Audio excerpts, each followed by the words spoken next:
नैव वेला सोऽयं श्रीमान् निखिल जगता अन्तरात्मवतीर्णो धर्मं रक्षन् दिशतु कुशलम् स्वामिनारायणो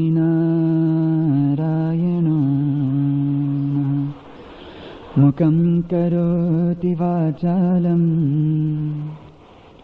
पङ्गुं लङ्घयते गिरिं यत्कृपातमहं वन्दे परमानन्दं श्रीहरिम्। धीरे धीरे वधीरे गुरु तुझ महिमा सप्तखंडो सुधीरे सीरे सीरे घसीरे तव पद रजसो देवले छे धसीरे कीरे कीरे टकीरे तव गुण गण नहीं शारदा कैशकीरे हीरे हीरे नहीं रे प्रमुख जित मने मूलवुषु कहीं रे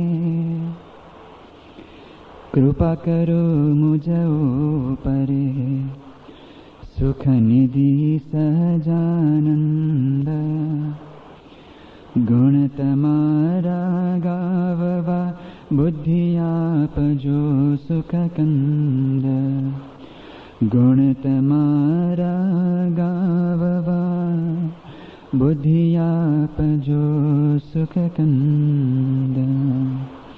श्री स्वामीनारायण भगवाननी जय। अक्षर पुरुषोत्तम महाराजनी जय। गुणातीतानंद स्वामी महाराजनी जय। भगत जी महाराजनी जय।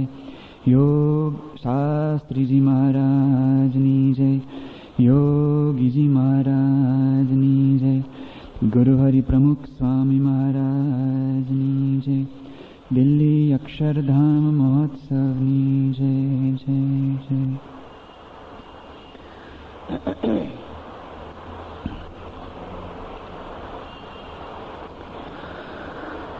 ગાંધીજીએ કલ્પના કરી છે,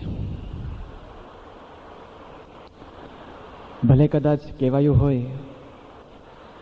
कि कुछ बात है कि हस्ती मिटती नहीं हमारी, सदियों रहा है दुश्मन दौरे जमा हमारा।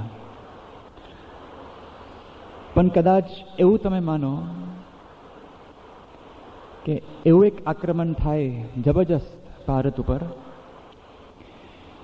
જેને લીધે ભારત દેશ ફરી બીજા કોઈક વિદેશીના હાથમાં આવી જાય અને એટલો જબરજસ્ત પ્રહાર કરે આપણા દેશ ઉપર કે સમગ્ર સંસ્કૃતિ આપણી નષ્ટ થઈ જાય. ભારતીય સંસ્કૃતિ જેવું કંઈક અસ્તિત્વ હતું આ પૃથ્વી પર, એની નામ નિશાની ના રહે. એક પણ મંદિર નહીં, એક પણ ભારતીય સ્થાપત્યની કોઈક ઇમારત નહીં, કોઈ મકાન નહીં, કોઈક માણસ નહીં, કોઈક શિલ્પ નહીં, કોઈક એવું ચિત્રકામ નહીં, એક પણ શાસ્ત્ર નહીં. આવી કલ્પના ગાંધીજીએ કરી છે. પણ પછી ગાંધીજી કહે છે, માની લ્યો ભારતીય સંસ્કૃતિની નામ નિશાની ના હોય, બધું જ નષ્ટ થઈ ગયું હોય, પણ કદાચ એક ઉપનિષદ, મોટું ઉપનિષદ નહીં, નાનું ઉપનિષદ, ઈશાવાસ્ય ઉપનિષદ, જેમાં 18 જ મંત્રો છે, અને આખો ઉપનિષદ પણ નહીં, એનો એક જ મંત્ર, પહેલો મંત્ર, અને પહેલો મંત્ર પણ નહીં, એનું ખાલી એક જ ચરણ. જો એ એક મંત્ર, એક ઉપનિષદના એક મંત્રને ખાલી એક ચરણ એક ફાટેલા પાન્યું પર કદાચ આમ હવામાં ઉડતું હોય અને એ પાન્યું કોઈક માણસના હાથમાં આવી જાય, ગાંધીજી કહેતા મને વિશ્વાસ છે એ એક ઉપનિષદના એક મંત્રના એક ચરણમાંથી આખી ભારતીય સંસ્કૃતિ ફરી પુનઃ જાગૃત થઈ શકે છે. એવી તાકાત આપણા ઉપનિષદોમાં છે, આપણા શાસ્ત્રમાં છે. એ ઉપનિષદનો હાર્દ એટલે પ્રમુખ ઉપનિષદ, જેના આધારે આપણી સંસ્કૃતિ ટકી છે, પ્રજ્વલિત છે, જ્વલંત છે, ઉજ્જવળ છે. એ સંસ્કૃતિના પાયારૂપ એવા પ્રગટ ગુરુરૂપ હરિ પ્રમુખ સ્વામી મહારાજના આપણે મહિમાનું ગાન કરી રહ્યા છે. આપણે સૌ સાથે મળીને સમૂહમાં સ્વામીશ્રીની સ્મૃતિ સાથે શ્લોકનું ગાન કરીએ. ત્વમેવ માતા ચ પિતા ત્વમેવ બંધુશ્ચ સખા ત્વમેવ વિદ્યા દ્રવિણમ ત્વમેવ સર્વં મમ દેવ દેવ.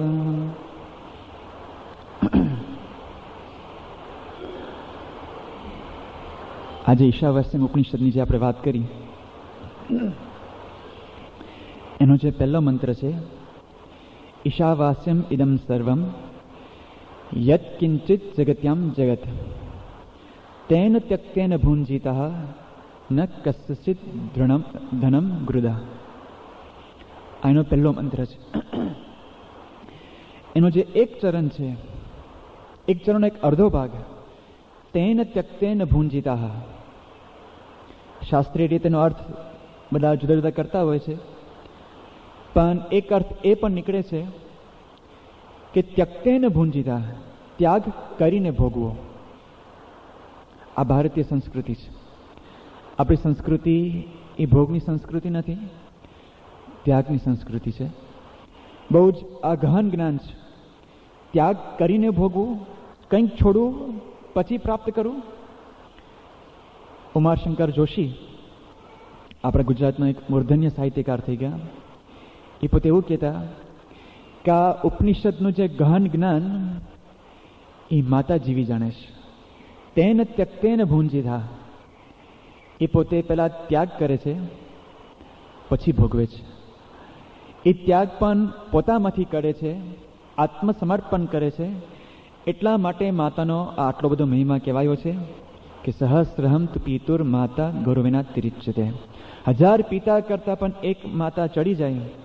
કારણ આપણે જોયું ગઈકાલે ગર્ભધારણ પોષાભ્યમ, કે પોતે એવો ભોગ આપે છે. એ 9 મહિના સુધી એ બાળકને પોતાના ગર્ભમાં રાખે છે અને પોતામાંથી એ બાળકને પોષે છે. તો જ્યાં આપણે આવું આત્મસમર્પણ જોવા મળે છે, ત્યાં આપણે માતૃત્વના દર્શન કરીએ છીએ. સ્વામીશ્રી પણ આપણા સૌ માટે યથાર્થ માતા છે, કારણ કે એ પણ આત્મસમર્પણ કરે છે. શેનું સમર્પણ કરે છે? તો આપણે ક્રમશઃ મુદ્દા જોઈએ. સ્વામીશ્રી એકદમ સ્થૂળ દ્રષ્ટિ આપણે જોઈએ. હવે શેનો ભોગ આપે છે? તો પ્રથમ સ્વામીશ્રી પૈસાનો પણ ભોગ આપે છે આપણા માટે. હવે આપને થશે કે સ્વામીશ્રી તો ધનશ્રીના ત્યાગી, એમના નામે ક્યાં ક્યાં બેંક એકાઉન્ટ છે જેથી કરીને આપણે ક્યાંક ચેક લખી આપે કે સામે પૈસા આપે. પણ એકદમ સ્થૂળ દ્રષ્ટિ આપણે વિચારીએ. BIPS સ્વામિનારાયણ સંસ્થાના પ્રમુખ સ્વામી મહારાજ છે. એટલે કે અખિલ સંસ્થાના જે પણ કંઈ વહીવટ છે, જે પણ કંઈ જવાબદારી છે, જે પણ કંઈ વર્ચસ્વ છે, એ સ્વામીશ્રીના હાથમાં છે. સત્તા સ્વામીશ્રી ભોગવે છે. આજે સ્વામીશ્રીના કહેવાથી આખી સંસ્થા ચાલે છે. સ્વામીશ્રીના કહેવાથી અહીંયા બાંધકામ થાય, સ્વામીશ્રીના કહેવાથી આ બાંધકામ તૂટી જાય, સ્વામીશ્રીના કહેવાથી અહીંયા પ્રગતિ થાય, સ્વામીશ્રીના કહેવાથી અહીંયા વિકાસ થાય, સ્વામીશ્રીના કહેવાથી આ પ્રવૃત્તિ બંધ થાય, આ ચાલુ થાય. સ્વામીશ્રીના આદેશ પ્રમાણે જ એક સાધુ કોઠારી હોય કે ભંડારી હોય કે પૂજારી હોય કે કાર્યકર હોય, એના આદેશ પ્રમાણે જ શબ્દશઃ પાલન કરે છે. આજે સ્વામીશ્રીએ કીધું છે, સ્વામીશ્રી પરવાનગી આપી છે, સ્વામીશ્રી પૈસા પૂરા પાડે છે, એટલે આપણે આટલાદરા મંદિરનું આ સંકુલ વિકાસનું આપણે આયોજન કરી શક્યા છે. આજે હરિભક્તો પૈસા કોને આપે છે? સ્વામીશ્રી દેશ પરદેશ ફરે છે અને હરિભક્તો પ્રેમથી પોતાનું આર્થિક ત્યાં અનુદાન આપે છે કે મને તમને જોઈને નહીં. આપણો તો કોઈ ભોજ્યો ભાવ નથી પૂછતો. આ તો સ્વામીશ્રીની ચુંદડી પેઢી છે તો બધા નમસ્કાર કરે છે મહિમાથી, સ્વામીના સંબંધે. બાકી બહાર ઉભા રહી આપણે ખબર પડે, કોઈ આપણા ઉપર થોકે પણ નહીં. સ્વામીશ્રીને કેવળ જોઈને આજે હરિભક્તો મન મૂકીને પૈસા આપે છે, ગજાબાની સેવા કરે છે. ઠાકોરજીને પોતાની એક ભક્તિ છે, સ્વામીશ્રીનો એવો એક શુદ્ધ ચારિત્ર છે, વિશ્વાસ છે કે સ્વામીશ્રી એક એક પૈસો એ ઠાકોરજીને ચરણે ધરે છે, સત્સંગની અભિવૃદ્ધિ માટે પોતે વાપરે છે. હવે સ્વામીશ્રી ધારે એ પ્રમાણે પૈસાનો ઉપયોગ કરી શકે ને, સ્વામીશ્રી ધારે એ પ્રમાણે પોતે વાપરી શકે, પણ સ્વામીશ્રી ક્યારેય પોતા માટે પણ કંઈક કર્યું છે ખરા? આજે આપણે જોયું 2 ભવ્ય આલિશાન મહેલ જેવા મંદિરો સ્વામીશ્રી અમેરિકામાં બાંધ્યા, હિસ્ટન શિકાગો. સ્વામીશ્રી નીકળી ગયા, અમદાવાદ લંડન પહોંચી ગયા. હવે સ્વામીશ્રી ક્યારે પાછા જશે અમેરિકા? 4 વર્ષ પછી ગયા હતા, અને જશે તો ક્યારે જશે? 2, 3, 4, 5 વર્ષ પછી. કેટલા દિવસ માટે? ત્યાં કોના માટે એ મંદિરો બાંધ્યા છે? હરિભક્તો માટે, આપણા માટે. તો જે હરિભક્તો મન મૂકીને દાન સ્વામીશ્રીના કહેવાથી કરે છે, એ દાન તો પોતા માટે રાખતા નથી, હરિભક્તોને પાછું આપે છે. અને આજે તો સ્વામીશ્રીએ જે પણ કંઈક આ સંસ્થાનો વિકાસ કર્યો છે, સ્વામીશ્રીએ પોતા માટે કંઈક કર્યું હોય એવું એક વસ્તુ બતાવો. સ્વામીશ્રી પાસે જ્યારે પણ કંઈક એમના ઉતારાના વિશે જે પણ કંઈક પ્લાન બતાવવા આવે, જે પણ કંઈક આમ પોતાની સગવડ માટે કંઈક બતાવવા આવે, સ્વામીશ્રી તરત જ ત્યાં ત્રીજું લોચન ખડે છે. સ્વામીશ્રીને જે ગરમ કરાય ને, પુણ્ય પ્રકોપ જોવો હોય, બહુ સહેલી વાત છે. સ્વામી આપણને કંઈક એમના ઉતારા માટે વાત કરવાની, અથવા તો હરિભક્તોને કંઈક તકલીફ પડે એવી વાત કરવાની, સ્વામીને તરત આમ ગરમ થઈ જાય. ત્યાં સારંગપુરમાં જે નવા ઉતારાની વાત ચાલતી હતી, અને સ્વામીશ્રીના ઉતારાને બધું જે બાંધકામની વાત ચાલી, કે પેલો જે ભોજન કક્ષ થોડોક આપણે મોટો કરીએ, કારણ કે સંતો પણ ઝાઝા હોય ને દર્શનનું સુખ આવે ને તમને પણ ફાવે, તમને ફાવે, આપણે અનુકૂળ રહે એવી વાત આવી. સ્વામી કે મારે કંઈની જરૂર નથી, હું તો ઓરડામાં પણ, હું તો ઝૂંપડામાં પણ રહ્યો ટેવાયેલો છું. તરત સ્વામીશ્રી બોલવા માંડ્યા. સંતને પછી એક જ યુક્તિ આવડી કે સ્વામી આ તો હરિભક્ત હોય ને તો એ લોકોને વ્યવસ્થા બધી આપણી સચવાય, કે આ તો બરાબર છે. હરિભક્તોને નામ દો તો સ્વામી કે બરાબર, તો વાંધો નહીં, હરિભક્તોને બધું સાનુકૂળ રહેવું છે. હરિભક્તો માટે સ્વામીશ્રી એક પૈસો વાપરે છે. આજે પ્રમુખ સ્વામી મહારાજ પ્રમુખ પદે છે, એ ધારે પ્રમાણે એ સત્સંગની વૃદ્ધિ કરી શકે, અભિવૃદ્ધિ કરી શકે છે. એ ધારે પ્રમાણે માણસને આવા પણ દે. આજે સ્વામી તો ઉદાર છે, જો ધારે પોતાનું વર્ચસ્વ બતાવવું હોય, સત્તા અજમાવી હોય, તો દરવાજા બંધ કરી નાખે તો મંદિરના, આપણી કોની તાકાત છે અંદર જઈ શકે લીગલી? સહી તો પ્રમુખ સ્વામી મહારાજની જ ચાલે છે, બરાબર? એટલે પ્રમુખ સ્વામી મહારાજ આ સંસ્થાના ધણી છે, પણ ધણી તરીકે જે રાખ્યું જ નથી, એ ધણી આપને માને છે. આ સંસ્થાના જે પણ કંઈક એની પાછળ જે પણ કંઈક પૈસા આવે છે, જે પણ કંઈક મિલકત છે, એ સ્વામીશ્રી આપને આપે છે કે તમે ભોગવો. આ મંદિર તમારા છે, આ સંસ્કારધામ તમારા છે, આ સભા મંડપ તમારો છે, તમે અહીં આવો, ભજન ભક્તિ કરો, બસ એની જ એમાં સાર્થકતા રહેલી છે. આ તો હજી કદાચ સ્થૂળ બાબત લાગે આપણે, પણ હજી એનાથી પણ સ્થૂળ બાબત કે જ્યાં સ્વામીશ્રીએ લિટરલી એવી રીતે પૈસા આપ્યા હરિભક્તોને સાચવવા માટે. સ્વામીશ્રીની ભાવના તો હંમેશા એવી રહે જ છે કે હરિભક્તો માટે હું શું કરી નાખું. હર્ષદભાઈ ચાવડાનો પ્રસંગ છે, હર્ષભાઈ ચાવડાના કદાચ ઘણા દર્શન કર્યા હશે, આપણા બહુ જ જૂના સંનિષ્ઠ કાર્યકર. યોગી બાપાના વખતમાં ગોંડલમાં ત્યાં ચાની કેન્ટીનમાં પોતે સેવા કરતા હતા. સ્વામી બાપાના આશીર્વાદથી આજે મોટા કોન્ટ્રાક્ટર થઈ ગયા છે, અને આપણા નાના મોટા મંદિરોમાં વર્ષોથી જે પણ કંઈ પથ્થરનું કામ ચાલતું હતું, તો હર્ષદભાઈની જે બધી કંઈ બધા કારખાના હતા એમના નેજાના પ્રમાણે, અને જ્યાં ગાંધીનગરમાં અક્ષરધામ થયું એમાં જે પણ કંઈ બધું પથ્થરનું કામ થયું, બંસીપાડપુરમાં, રાજસ્થાનમાં જે પણ કંઈ સાઇટમાં, એ બધું જ આ હર્ષદભાઈ ચાવડાના બધા કારીગરો દ્વારા. લંડનમાં મંદિર થયું, આજે પણ જે શિકાગો હ્યુસ્ટનમાં પથ્થર ગયા, બધું જ હર્ષદભાઈએ બધું એ પૂરું પાડ્યું. અને આજે સ્વામીની કૃપાથી જે બહુ જ મોટી એમને સેવા મળી છે દિલ્હી અક્ષરધામની, આમ દિલ રેડીને ત્યાં જે કામ કરે છે, પ્રાણ પૂરીને, એ હર્ષદભાઈ આમ ખૂબ જ મહિમાપૂર્વક એ કરે છે. સ્વામી બાપાને પણ એમના ઉપર અઢળક રાજીપો છે. એ હર્ષદભાઈ ચાવડાનો એક પ્રસંગ છે. ઘણા વર્ષો પહેલાં એમને કંઈક અકસ્માતમાં એમની પગમાં બહુ જ એક ગંભીર ઈજા થઈ, બહુ સખત એમને વાગ્યું હતું. એ વખતે સ્વામી બાપાને સમાચાર મળ્યા કે હર્ષદને વાગ્યું છે. હર્ષદ તો સ્વામીનો જંબુરિયો કહેવાય. સ્વામીશ્રીને જે પરદેશ પણ લઈ ગયા હતા, સ્વામી બાપા એને ઘણીવાર આમ અવારનવાર એમને ટોકે પણ છે. આમ પોતાના આમ સાવ એકદમ સખાભાવ પુત્ર હોય ને એવી રીતે સ્વામી બાપા એને રાખે છે. બાપાને સમાચાર મળ્યા કે હર્ષદને વાગ્યું છે. સ્વામી બાપાએ 4 પત્ર લખ્યા. 30 દિવસમાં સ્વામીશ્રીએ 4 પત્ર લખ્યા, કુલ 20 પાના થતા હતા.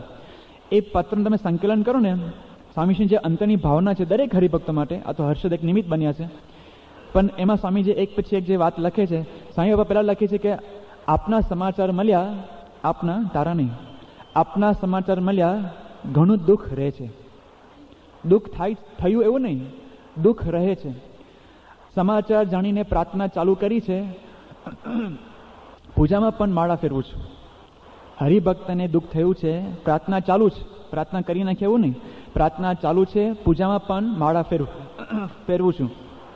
પછી સ્વામીશ્રી કહે છે કે તારી સેવા તો મારે કરવી જોઈએ, કે તે યોગી બાપાની સેવા કરી છે, ભૂખ તરસ દેશ સામું જોયું નથી, માટે એવું રહ્યા કરે છે કે તારી સેવા હું ક્યારે કરું, થઈ શકતી નથી સેવા, એનું દુઃખ રહ્યા કરે છે. પછી સ્વામી લખે છે કે તે જે સંસ્થાની સેવા કરી છે એ તારા માટે તો સંસ્થા જેટલું ના કરે એટલું ઓછું છે. સ્વામી આપણને એક ખાસિયત છે, આવી રીતે જ બોલે છે. આમ તો એવું બોલવાનું હોય કે જેટલું કરે એટલું ઓછું છે, પણ સ્વામી હંમેશા આવી રીતે લખતા હોય છે, બોલતા હોય છે કે તારા માટે જેટલું ના કરે એટલું ઓછું છે. પછી બીજા પત્રમાં સ્વામીશ્રી લખે છે કે તે યોગી બાપાની આજ્ઞાથી ભૂખ તરસ જોયા વગર તાળ તડકો દઈને ખોટો કરીને તે સેવા કરીશ, કે તું તો મારા હાથ પગ જેવો છે, તને જ પગમાં વાગ્યું માટે દુઃખ રહ્યા કરે છે. એકને એક વાત કરે છે, યોગી આપણને રાજી કરવા માટે તે દેહ ખોટો કર્યો છે, માટે તારા માટે તો જેટલું ન કરે એટલું ઓછું છે. પછી સ્વામી એક વાક્ય બોલે છે, લખે છે કે તું તારા આ સારવારની જે પૈસા માટે જરાય ચિંતા કરતો નહીં, તારા માટે તો લાખ શું એથી વધારે પૈસા ખર્ચવા પડે તો પણ ઓછું છે. સ્વામીશ્રી એક પોતાના યુવક, એક સમર્પિત કાર્યકર માટે લાખ કરતાં પણ વધારે પૈસા ખર્ચવા માટે જરાય સંકોચ અનુભવતા નથી. આ કેવળ એમની ભાવના નથી, સ્વામીશ્રી કરી બતાવ્યું છે.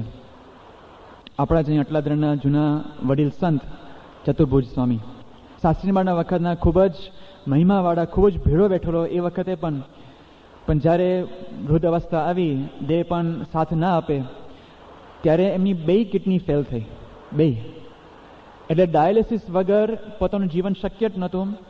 મહિને અઠવાડિયે કે મહિને ડાયાલિસિસમાં એમને સતત ત્યાં જોડાવવું પડતું, ખર્ચ પણ થતો હતો. ચતુર્ભુજ સ્વામીના અંતરમાં રંશ રહ્યા કરે કે આપણે સેવા એ વખતે કરી નાખી, અત્યારે કંઈ સેવા થતી નથી, અને મારા લીધે આવો ઠાકોરજીનો પૈસાનો વ્યય થાય છે, એમના મનમાં રહ્યા કરે. સ્વામી આપણને કીધું કે સ્વામી હવે મારો દેહ કંઈ સાથ આપતો નથી, મારાથી કંઈ સેવા થતી નથી, માટે હવે ડાયાલિસિસની કંઈ જરૂર નથી, મને અક્ષરધામમાં લઈ જાઓ, ડાયાલિસિસ બંધ કરાવી દો. એમને ખબર હતી કે ડાયાલિસિસ બંધ કરશું શરીરમાં ઝેર પ્રસરી જશે, મરી જ જવાનું હતું, ધામમાં જ જવાનું હતું. એટલે સ્વામી આપણને વિનંતી કરે છે કે ડાયાલિસિસ બંધ કરો, મને ધામમાં જ લઈ જાઓ, મારાથી હવે આ સહન થતું નથી. આજે દેહની પીડા કરતાં ઠાકોરજીનો આ જે ખર્ચ થાય છે એ મને વધારે પીડાદાયક લાગે છે. સ્વામીશ્રી કહે છે કે ડાયાલિસિસ ચાલુ રહેશે, અને જેટલી બને ત્યાં સુધી એ ડાયાલિસિસ ચાલુ રહેશે. હું 2 ગામડા વધારે ફરીશ, પણ તમારા ડાયાલિસિસ સેવા હું લાવીશ. સ્વામી કહે છે કે ભલે એ મારા ભાગે આવે. સ્વામી કહે છે કે તમે બહુ સેવા કરી છે, હવે અમારો વાર આવ્યો છે. શાસ્ત્રીમાળના વખતમાં આપણે તો ખૂબ ભીડો બેઠો છે, હવે તમારી સેવા માટે અમને એક મોકો મળ્યો છે, 2 ગામડા ફરીને હું વધારે સેવા લાવીશ, પણ તમારી ડાયાલિસિસની સેવા અમે કરશું. 1 વર્ષ સુધી ડાયાલિસિસ સેવા ચાલી. ચતુર્ભુજ સ્વામી ધામમાં બેસી ગયા. સ્વામીશ્રી આવી રીતે પણ સંતો હરિભક્તોના આ દેહની સારવાર માટે, માવજત માટે, સત્સંગ નિભાવવા માટે આવી રીતે પૈસા ખર્ચ્યા છે.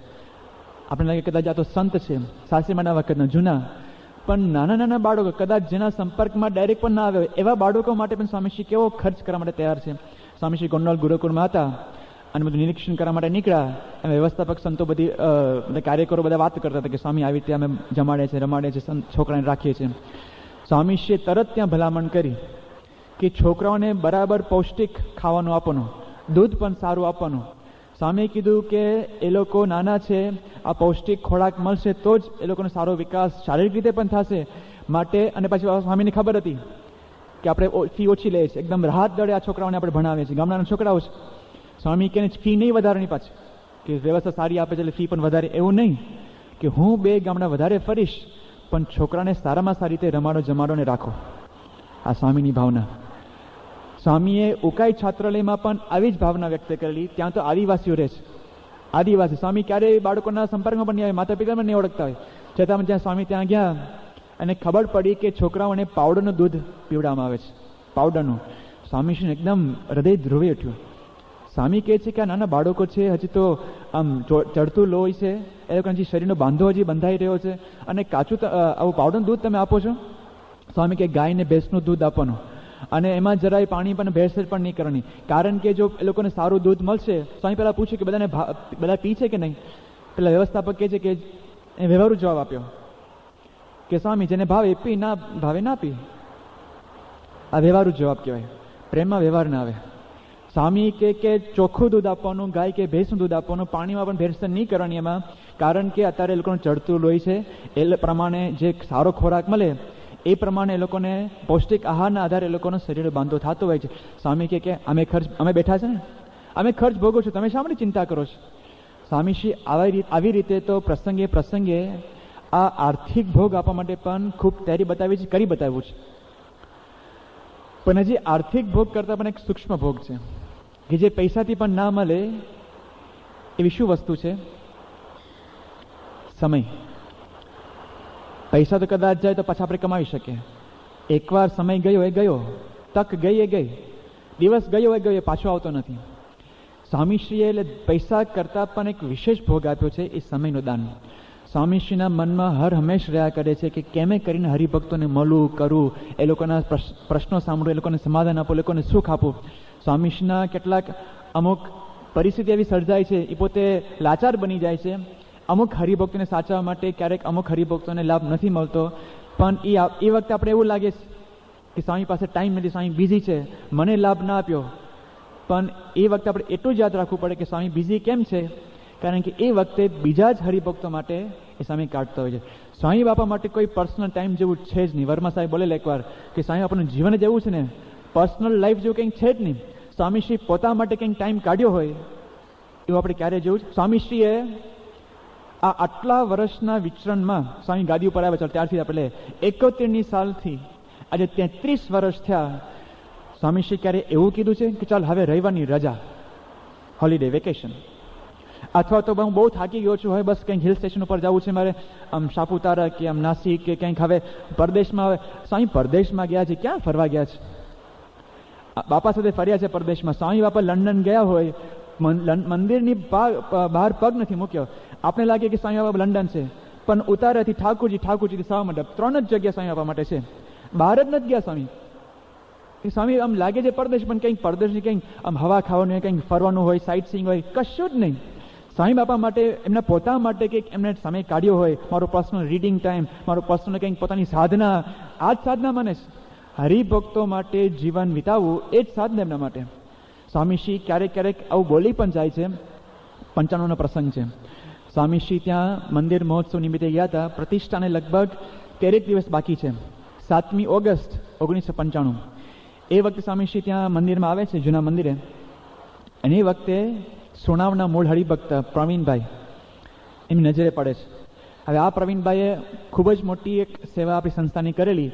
ઈદી અમીનના વખતમાં જ્યારે યુગાન્ડામાંથી બધાને ધકેલ્યા, એ વખતે આપણું જે કંપાલોનું મંદિર હતું એની જે મૂર્તિ ત્યાંથી કાઢી અને એકદમ કાળજીપૂર્વક, એકદમ વફાદારીપૂર્વક, નિષ્ઠાપૂર્વક એ મૂર્તિને પાછા પોતે લંડન મોકલેલા. એ મૂર્તિને મને ખ્યાલ છે એ પ્રમાણે કાં તો લંડનમાં અથવા લેસ્ટરમાં એ પછી મૂર્તિ બાપાએ પધરાવી હતી પણ ખરા. પણ આ પ્રવીણભાઈ આવ્યા શિર સાથે એ વખતે પક્ષ રાખેલો સત્સંગનો, એટલે બહુ જૂના સત્સંગી. હવે બાપાની દ્રષ્ટિ આ પ્રવીણભાઈ ઉપર જાય છે, એટલે સ્વામીજી તરત એને બોલાવે છે કે પ્રવીણ, કે અમે આટલા દિવસથી અહીંયા છીએ, લંડનમાં આવ્યા છે, તું કેમ દેખાતો નથી? તને ખાસ અમે યાદ કરીએ છીએ. સ્વામીશ્રી આવું બોલે છે.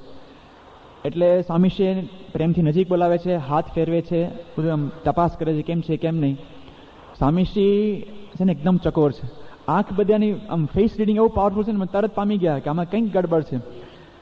પહેલાં એ પણ સામે રિસ્પોન્સ ના આપી શક્યો પ્રવીણ. એટલે સ્વામીએ તરત પૂછ્યું કે શું પ્રવીણ, કંઈક બેઠું નથી ને? એટલે પહેલાં એ તરત માથું નીચું જોયું. સ્વામી એકદમ પ્રેમથી વાત કરી કે હા, કંઈક પેઠું એટલે જ ના અવાય. સ્વામીશ્રીને પ્રેમથી વાત કરે છે કે પેઠું હોય એટલે જ ના અવાય. આજે પવિત્ર એકાદશી છે, શ્રાવણ સુદ એકાદશી તે દિવસે. આજે પવિત્ર એકાદશી છે, ઠાકોરજી અહીંયા બેસવાના છે. ઠાકોર ત્યાં પ્રતિષ્ઠા થવાની હતી, ગઈકાલે જ લંડન મંદિર 9 વર્ષ પૂરા થયા. સ્વામી કહે કે હવે થોડા દિવસમાં ઠાકોરજી બેસવાના છે, એ નિમિત્તે પણ પ્રતિજ્ઞા કરો કે તમારા કે હવે આ પાપ કાઢવું જ છે. સ્વામી લખે છે કે તમારા જવા માટે તો આ મંદિર કરીએ છીએ. પછી સ્વામી કહે છે કે તે તમે આટલી સેવા કરી, તમને યાદ કરવા પડે ને. એટલે પ્રવીણથી રહેવાયું નહીં. પ્રવીણભાઈ પછી સામે તો એ રવિવાર બધા પગે લાગવા આવતા હોય ત્યારે તો મળી જવાય ને. ભગવાન અને સંત તો કોઈ આવે એની રાહ જોતા હોય છે, એ બીજી નથી. સ્વામીશ્રીની આ એક જીવન ભાવના છે, જીવન ભાવનાની જીવન શૈલી છે કે એ રાહ જોતા હરિભક્તો કાર્ય આવે. યોગી બાબા માટે સાંભળેલું કે જોગી તો હરિભગતની વાત જ જોતો હોય, એમ સ્વામી બાબા કહે છે કે ભગવાનને સંત તો કોઈ આવે એની રાહ જોતા હોય છે, એ બીજી નથી. સ્વામીશ્રી આટલા પોતે કાર્યક્રમો વ્યસ્ત હોય છે, છતાં પણ નાના નાના હરિભક્તો માટે, નાના નાના સંતો માટે પણ એટલો ટાઈમ કાઢી શકે છે. યાદ છે હમણાં ગયા દિવાળીએ કેટલાક સાધકોને જે છેલ્લા સંતો જે ટ્રેનિંગ લઈને બહાર નીકળવાનો હોય એ લોકોની સાથે ત્યાં છેલ્લે દિવાળીમાં બાપાના લાભ લેવા માટે ગોંડલ ગયા હતા. અમે ત્યાં પહોંચે લગભગ 11-1 વાગ્યા હતા. કેટલાક સંતોને એવા નિયમ હોય છે કે બાપાના દર્શન ના થાય ત્યાં સુધી પાણી ના પીવું. આગલે દિવસે ઉપવાસ પણ હતો, એકાદશીનો આખો સંપૂર્ણ ઉપવાસ. બીજે દિવસ 6 વાગે જે પારણા કરો ને એ પારણા પણ ના કર્યા. અમે ગોંડલ પહોંચે 11 વાગી ગયા હતા. ઠાકોરના દર્શન કરી લીધા, પણ એક પેલા આશય ઊભા હતા કે કદાચ સ્વામી આપણનો દરવાજો ખોલે અને દર્શન થાય. અંદર સમાચાર મળ્યા કે જ્ઞાનેશ્વર સ્વામી, નારાયણ મણિ સ્વામી અંદર બેઠા છે બાપા સાથે. એટલે કે પતી ગયું, હવે 12:30 વાગે દરવાજો ખોલશે, કારણ કે એ લોકોની મિટિંગ બહુ ભારે હોય છે, બધી લાંબી બધી વાત ચાલતી હોય સ્વામી બાપાની. એટલે બધા તો પણ છતાં બેઠા કે કંઈ કરવાનું તો હતું નહીં. સ્વામી દર્શન થાય પછી પાણી પીવાનું, જમવાનું હતું. એટલે બધા રાહ જોઈ. ખબર પડી ગઈ હતી કે એકદમ અંગત મિટિંગ ચાલે છે, એકદમ પાયાની મિટિંગ સંસ્થાની ચાલે છે. પણ બધાની પ્રાર્થના એવી હશે તો દરવાજો ખોલ્યો, અને દરવાજો આમ ખોલ્યો અને પછી સ્વામી બાપાને જોયા, સમાચાર આપે કે સારંગપુરી સંતો આવ્યા છે. સ્વામી કંઈક બોલાવો. અને એ વખતે જે સ્વામી નાની રૂમ, આપણને નાની સોફો, સ્વામી આ બાજુ જ્ઞાનેશ્વર સ્વામી, નારાયણ મણિ સ્વામી, 30, 35, 40 સંતો એ નાના સોફાને ઘેરી વર્યા.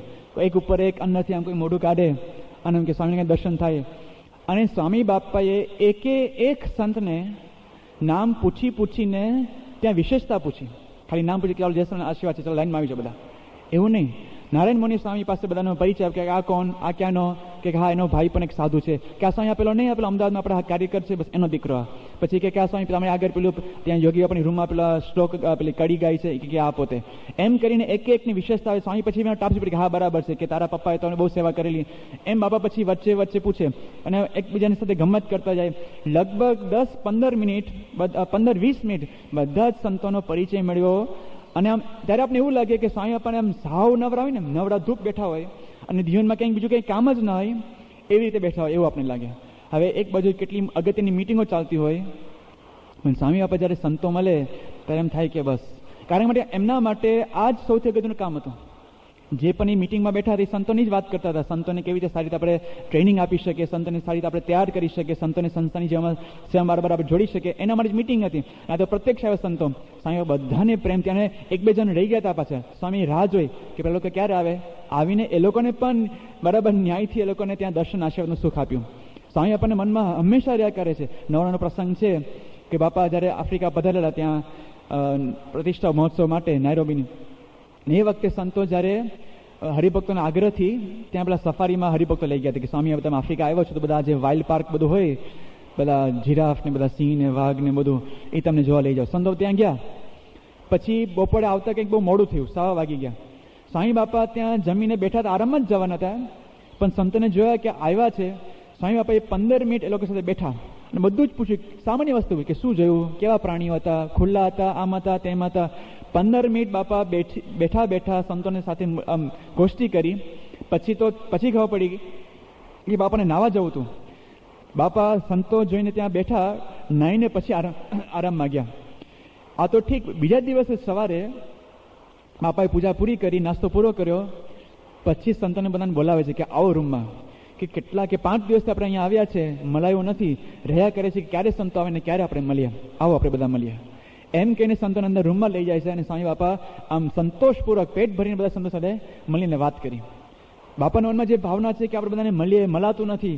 અમૃત મહોત્સવનો પ્રસંગ આપણે યાદ છે, સભામાં સ્વામી જે રડી પડ્યા, ગડગડા થઈ ગયા કે મને એમ થાય છે કે બધાને મળું, બધાને ભેટ, બધાના આ ભાવ છે, હાર છે, બધાને અંગીકાર કરું, પણ શું કરીએ, સત્સંગ સમય એટલો વધી ગયો છે. સાંઈ બાપાના અંતરમાં હંમેશા એવું રહ્યા કરે છે કે હું વધારે ને વધારે સમય હરિભક્તને આપી શકું. સમય કરતાં મને એક સૂક્ષ્મ વસ્તુ છે કે જે સમય જાતા પણ ના મળે. સમય તો પૈસા આપતા પણ ના મળે, પણ જે વસ્તુ સમય જાતા પણ ના મળે એ કઈ વસ્તુ હોય છે? એ અમુક પોતાની અંગત વસ્તુ હોય છે, પર્સનલ વસ્તુઓ. એ બહુ સૂક્ષ્મ બાબત છે. એમાં છે ને સેન્ટિમેન્ટલ વેલ્યુ હોય છે, એમાં આપણી કંઈક લાગણી જોડાયેલી હોય છે, એમાં આપણી કંઈક ભાવના એની સાથે સંકલિત થઈ હોય છે. એટલે એ અમુક વસ્તુ એવી હોય કે કદાચ આપણે કોઈક ભેટ આપી હોય, બાપ દાદાની વસ્તુ ચાલી આવતી હોય, અને એ કોઈ પણ ભોગે આપણે એનાથી આપણે કોઈને આપી પણ ના શકીએ, કારણ કે એ આપણા માટે પૈસા કરતાં વધુ છે. અને આપણને ખબર છે એકવાર ગઈ એ વસ્તુ ક્યારે પાછી નહીં આવે. અમુક વસ્તુ એવી પણ છે. આના સંદર્ભમાં એક બહુ જ હૃદયસ્પર્શી એક નાની વાર્તા છે. બહુ વર્ષ પહેલાંની આ વાર્તા છે. અમેરિકામાં જ્યારે આંતરવિગ્રહ થયો, એટલે કે સિવિલ વોર, એ પૂર્વે એ અરસામાં અમેરિકામાં બહુ જ આર્થિક હાડમારી હતી. એ વખતે આખું જે ઇકોનોમિકલ ડિપ્રેશન હતું એના લીધે જે જનજીવન એકદમ ખોરવાઈ ગયું હતું. અને સામાન્ય માણસો માટે તો આમ રોજે રોજનું પૂરું પાડો ને એ પણ એક સંઘર્ષ હતો. એ વખતે ન્યુયોર્ક ટાઈમ્સમાં એક દિવસ એવું બન્યું કે છાપામાં જે પણ કંઈ સમાચાર આવવાના હતા એ સમાચાર બધા પુરાઈ ગયા, પણ છાપામાં 2 કોલમ હજી વધી હતી, 2 કોલમ ખાલી રહી ગઈ હતી. એટલે કે હવે તો છાપો તો બહાર પાડવાનો જ હોય, 2 કોલમ ખાલી ક્યાંથી નવા સમાચાર કાઢવા, એમની જેમ ને કે નવું જાવી કાઢે. એટલે પ્રામાણિક છાપું હતું. એટલે કે 2 કોલમ પૂરવા માટે આપણે શું કરીએ? તો ત્યાંનો એક લેખક હતો, ઓ હેનરી એનું નામ. પેલા ઓ હેનરીને કહે છે કે તો આ 2 કોલમ માટે કંઈક લખી નાખને, કંઈક નાની વાર્તા કંઈક જે હોય તે જે તને કંઈક સ્ફુરે કે ભલે.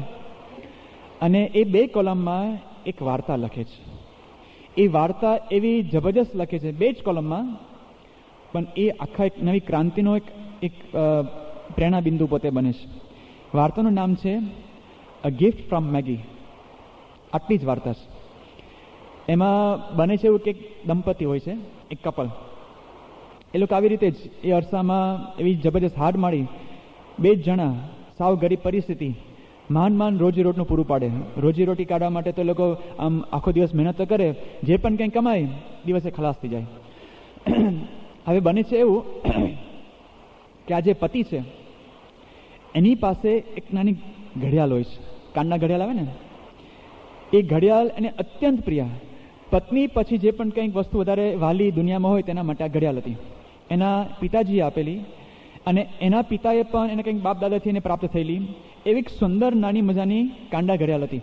પણ એને કાળા ઘડિયાળ બહુ પેળવી હતી, પણ એનો જે સ્ટ્રેપ આવે ને, જે પટ્ટો, એ પટ્ટો નહોતો. એ ઘણીવાર એને કોશિશ કરી કે કંઈક આમ 2-5 પૈસા આપણે વધારે કંઈક બચાવે, કમાવે, આમ કરીએ તેમ કરીએ તો જેથી કરીને કંઈક પટ્ટો મળે ને આપણે કાનના ઘડિયાળને પેઢીએ. પણ એવું બને ને કંઈક આમ પૈસા ભેગા થાય, એવું કંઈક પ્રસંગ આવી જાય, પૈસા જતા રહે, વપરાઈ જાય, એટલે કંઈ મેળ જ ના પડે પટ્ટો લેવાનો. એવું જ પેલી પત્નીને હતું.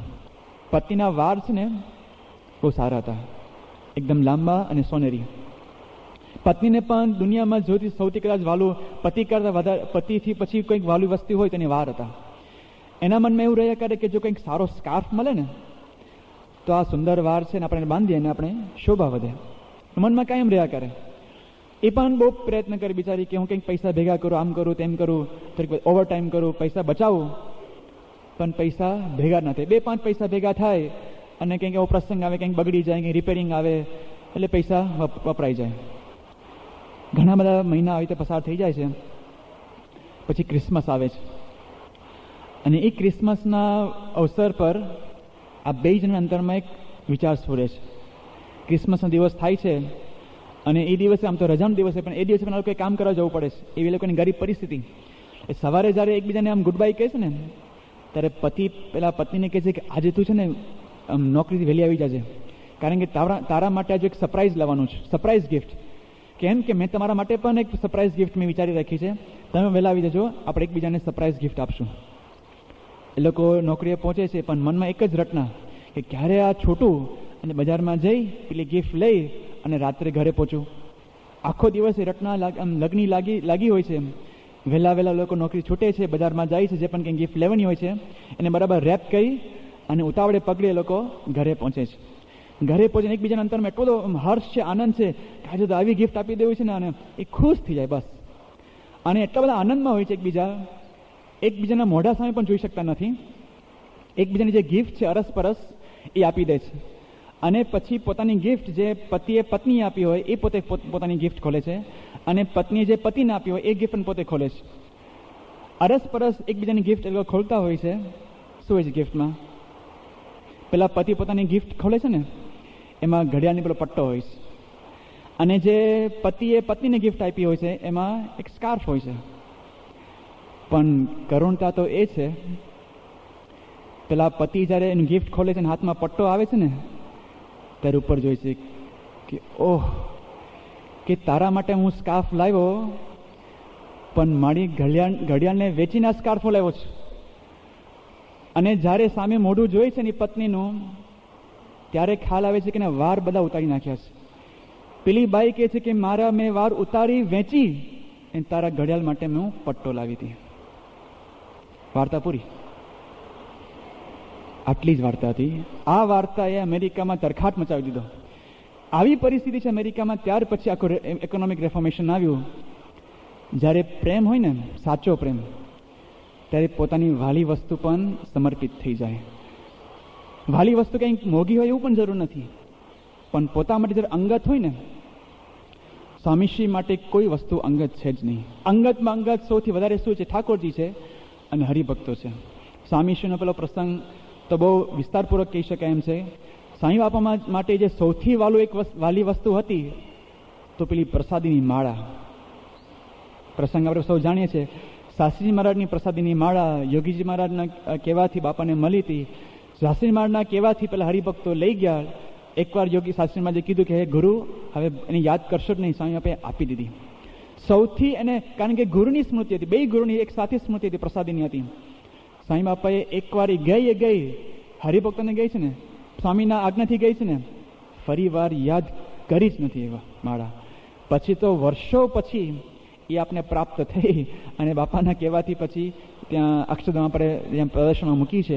પણ સ્વામી બાપા માટે જે સૌથી વાલી આવી વસ્તુ હોય એ પણ હરિભક્તોને ઉદાર દિલે આપવા માટે તૈયાર હોય છે. આ તો હજી કદાચ પ્રસાદીની વસ્તુ એટલે આપણે સમજ્યા. જે એનાથી પણ કદાચ આપણે લાગે સૌથી અંગત વસ્તુ હોય, જે માણસો ચશ્મા પહેરતા હોય ને, એ લોકોને ખબર હોય છે કે ચશ્મા એ લોકોના જીવનનો કેટલો એક અગત્યનો અંગ હોય છે. ચશ્મા વગર આમ દુનિયા જુદી જ લાગે, મજા જ ના આવે. એમ કદાચ એકવાર ચશ્મા સેટ થઈ ગયા પછી કંઈ એવું બદલ ના કરે માણસ. એનો જે એકવાર નંબર, કદાચ નંબર બદલે તો નંબર બદલે, કાચ બદલે, પણ ફ્રેમ એકવાર સેટ થઈ, આમ કાનમાં સેટ થઈ ગયો હોય, નાકની દાંડી સેટ થઈ ગઈ હોય, ભલે વાંકી ચૂકી હોય, પણ એ જે સેટ થઈ ગઈ, સેટ થઈ જ ગઈ. પછી એ બીજા પછી ગમે તે સારી હોય, સોનાની તમે ફ્રેમ આપો તો પણ ના જામે. જે છે બરાબર જ છે. સ્વામી બાપાએ આવી વસ્તુની પણ ભેટ આપી છે. તુલસીના, આપણે રઢુના તુલસીભાઈ છે, સ્વામી બાપાને મળવા આવ્યા. સ્વામી બાપાએ કીધું કે શું તુલસીદા, કેમ છે, બધું બરાબર છે ને? એમને મોતિયાનું ઓપરેશન કરાવેલું. સ્વામી કે કેમ છે હવે આંખમાં ને બધું? સ્વામી બીજું બધું બરાબર ઠીક છે, પણ કે ચશ્મા સેટ ન થતા, કે બધા બહુ બદલાયા, ફ્રેમ બદલાય, નંબર બદલાયા, પણ ખબર કે આમ જામતું જ નથી, કંઈ આમ મેળ નથી પડતો.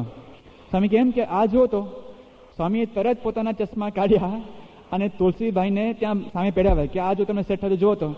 તુલસીભાઈ કે બાપા આ તો બરાબર એકદમ ફાવી ગયા, જાઓ લઈ જાઓ. સ્વામી બાપાએ પોતાના ચશ્મા પણ આપી દીધા.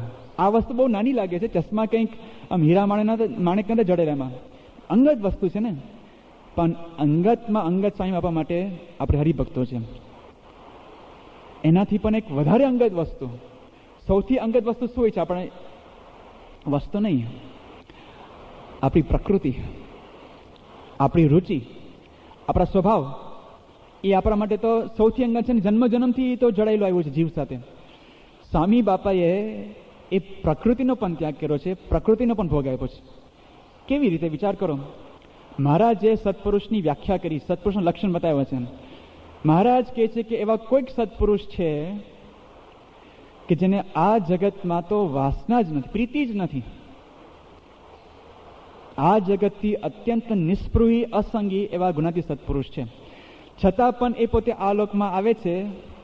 અને આપણે સ્વામી બાપાને શું કહે છે કે સ્વામી અમારી સાથે અમારી બાલ સભામાં આવો ને, અમારી સાથે આ રમત રમો ને, અમારી સાથે આ બોલ ફેંકો ને, અમારી સાથે આ હોટ પોટેટો રમો ને, અમારી સાથે આ પેલું રાવણોત્સવ વગાડો ને, અમારી સાથે મંજીરા વગાડો ને, આ કરતાલ લ્યો ને, તમારે અહીંયા ઉભા રહ્યો ને, સ્વામી તમે આમાં તમારો ફોટો પાડવાનો છે, આમ ઉભા રહ્યો ને, સ્વામી આમ થોડાક આ બાજુ ખસો, વચ્ચે આવો, ઉભા રહ્યો, બેસી જાઓ, હિંડાળો પર બેસો, આનો પર બેસો.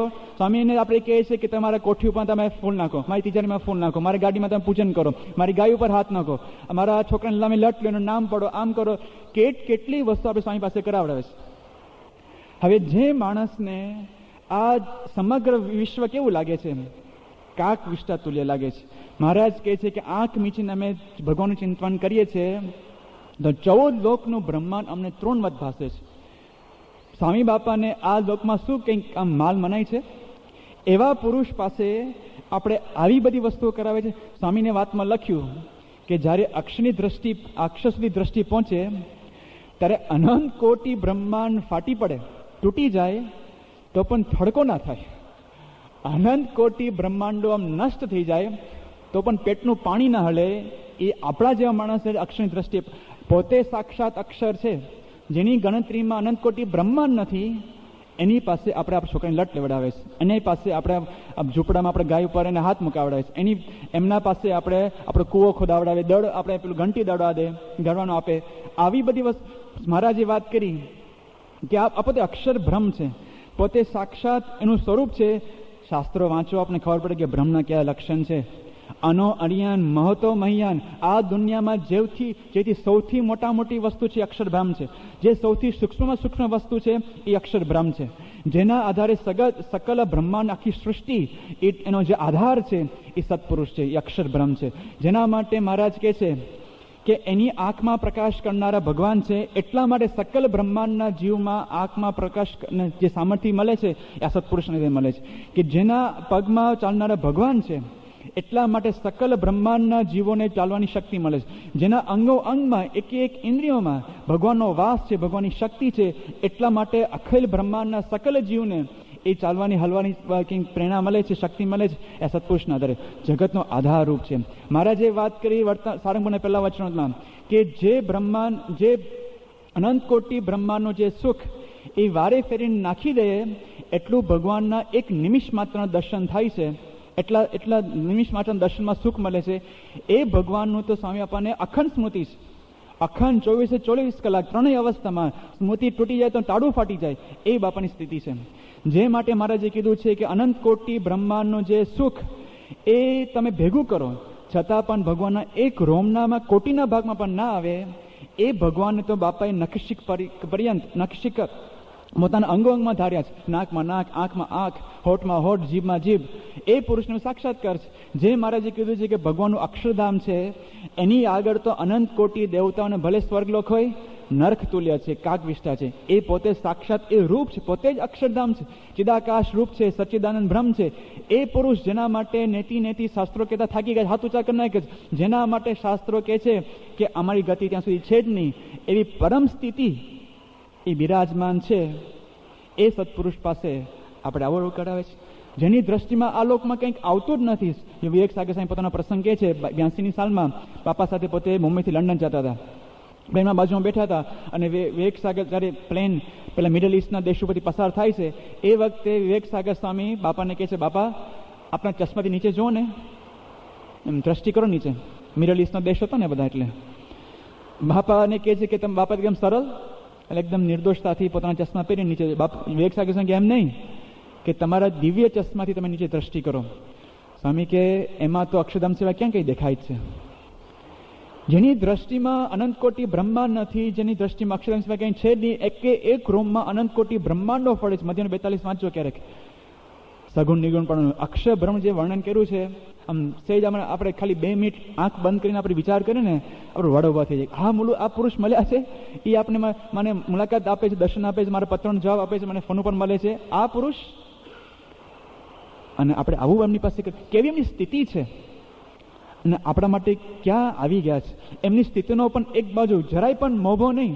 આજકાલના પેલા 2-5 દિવસના પેલા મહેમાન હોય નેતાઓ, મોભામાં આખી જીવન પૂરું કરી નાખે છે. મારો પ્રોટોકોલ, મારો મોભો, મારી પ્રતિષ્ઠા. અને આ પુરુષ અનાદિ શાશ્વત એમની સ્થિતિ છે. અક્ષર બ્રહ્મ ક્યાં છે? અને આપણી જેવા થઈને આપણી જેમ હળી મળીને આપણે જેમ સુખ થાય, આપણે જેમ સમજે, આપણે જેમ હેત થાય એવી રીતે વર્તે છે. આ કેટલો મોટો ત્યાગ છે. મરવા જેવું થાય, મન ધાર્યું મૂકવું પડે ને, મરવા કરતાં વધારે કાઠું લાગે છે. તમે અનુભવ કરો જ્યારે આપણું એકદમ મનમાં ધાર્યું કે આવું જ આપણે કરવું છે અને એ વખતે કોઈક ના પાડે, આમ મરી જાઓ સર એવું થાય આપણે. એટલે એમાંથી સ્વામીશ્રી સાવ નીચે આવે છે ને આપણા જેવા થાય છે. હજી એક આગળની વાત, હવે સ્થૂળ દ્રષ્ટિ પાછા આવી જાય. કોઈક માણસ કદાચ હજી પોતાની પ્રકૃતિનો પણ ત્યાગ કરી શકે, કદાચ કોઈક પોતાનો આવો સ્વભાવ રુચિનો પણ ત્યાગ કરી શકે. ક્યારે? જ્યારે માન મળે ત્યારે. માન એવી એક વસ્તુ છે, એમાં એટલો બધો આનંદ આવતો હોય છે, એટલો બધો એમાં કેફ ચડતો હોય છે, એના માટે તો તમે ગમે તેમ કરવા માટે તૈયાર છો. આપણે બહાર જોઈએ છે, જે માણસને સત્તા ભોગવવી હોય એ પોતાના સ્થિત પ્રજ્ઞ બની જાય છે પોતે. માન અપમાન એને કંઈ લાગતા જ નથી, કારણ કે એને એની દ્રષ્ટિ એક આગળથી મારે કંઈક બીજું કંઈક મોભો આગળનો પ્રાપ્ત મારે કરવો છે, મારે માન પ્રાપ્ત કરવું છે. સ્વામી બાપા માટે તો માન જેવું કંઈક છે જ નહીં.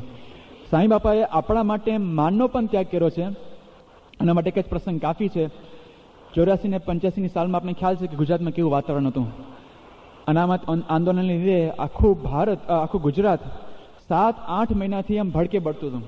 એવી આમ જબરજસ્ત પરિસ્થિતિ ત્યાં સર્જાઈ હતી કે બધાના મનમાં અત્યારે પેલો ફટફાટ રહેતો હતો કે હવે શું થશે ગુજરાતનું. અને ચારેય બાજુ આવા રાયટ્સ ને બધા હુલ્લોડો બધા ચાલતા હતા. બધા ભર ચોકમાં બધા જુવાન છોકરાઓ આમ સળગી મળે. આવું આખું વાતાવરણ હતું. અને સ્વામી બાપાની વિદાય લેવાનો પ્રસંગ આવ્યો. સ્વામી બાપા અમેરિકા જતા હતા જૂન જુલાઈના માસમાં, લંડન જતા હતા. 85નો આ પ્રસંગ છે.